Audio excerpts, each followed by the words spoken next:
সোনার বাজারে আবারও দামের ওঠানামা। একদিনের ব্যবধানে দেশের বাজারে কমানো হলো সোনার দাম। বৃহস্পতিবার দাম বাড়ানোর পর শুক্রবারই ভরিতে ৩,২৬৬ টাকা কমানোর ঘোষণা দিয়েছে বাংলাদেশ জুয়েলার্স অ্যাসোসিয়েশন বাজুস। ফলে কিছুটা স্বস্তি ফিরতে পারে ক্রেতাদের মধ্যে।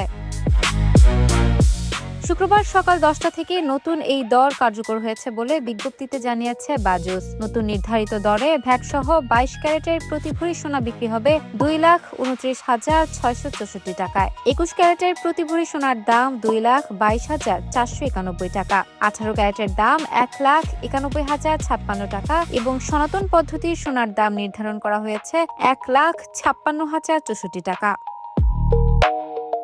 বাজুসের দেয়া তথ্য অনুযায়ী স্থানীয় বাজারে তেজাবি বা পিওর গোল্ডের দাম কমেছে। এর প্রভাবেই সার্বিক বাজারে পরিস্থিতি বিবেচনায় নিয়ে সোনার নতুন দর নির্ধারণ করা হয়েছে। এর মাত্র একদিন আগেই অবশ্য সোনা ও রূপার দাম বাড়িয়েছিল বাজুস। বৃহস্পতিবার ভরিতে সোনার দাম বাড়ানো হয় ৯,৮৫৬ টাকা। একই সঙ্গে রূপার দাম বাড়ে ২৯২ টাকা। ওই দর অনুযায়ী ২২ ক্যারেটের এক ভরি সোনার দাম উঠেছিল ২,৩২,৯৩০ টাকা। তবে একদিন না যেতেই সেই দাম থেকে আবার ৩,২৬৬ টাকা কমানো হয়েছে। বাজুস জানিয়েছে, পরবর্তী নির্দেশনা না দেওয়া পর্যন্ত দেশের সব জুয়েলারি প্রতিষ্ঠানে নতুন এই দর কার্যকর থাকবে। তবে অলংকারের নকশা ও কাজের ধরন অনুযায়ী মজুরি আলাদাভাবে প্রযোজ্য হবে। এছাড়া সোনা ও রূপার অলংকারের বিক্রয় মূল্যের সঙ্গে ভ্যাট অন্তর্ভুক্ত থাকায় গ্রাহকের কাছ থেকে আলাদা করে ভ্যাট নেয়ার সুযোগ নেই। নির্ধারিত ভ্যাট, মজুরি ও পাথরের মূল্য বাদ দিয়ে অলংকার বদল বা কেনাবেচার ক্ষেত্রে আগের নিয়মই বহাল থাকবে।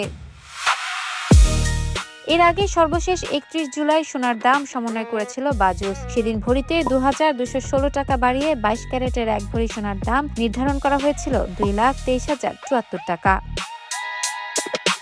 অর্থাৎ অল্প সময়ের ব্যবধানে দেশের সোনার বাজারে একের পর এক দামের পরিবর্তন দেখা যাচ্ছে। স্থানীয় বাজারে তেজাবি সোনার দামের ওঠানামার সঙ্গে সমন্বয় করেই পরিবর্তন আনা হচ্ছে মূল্যবান এই ধাতুর দরে। ইফাত আরা আইরিন, ক্যাম্পাস টাইমস।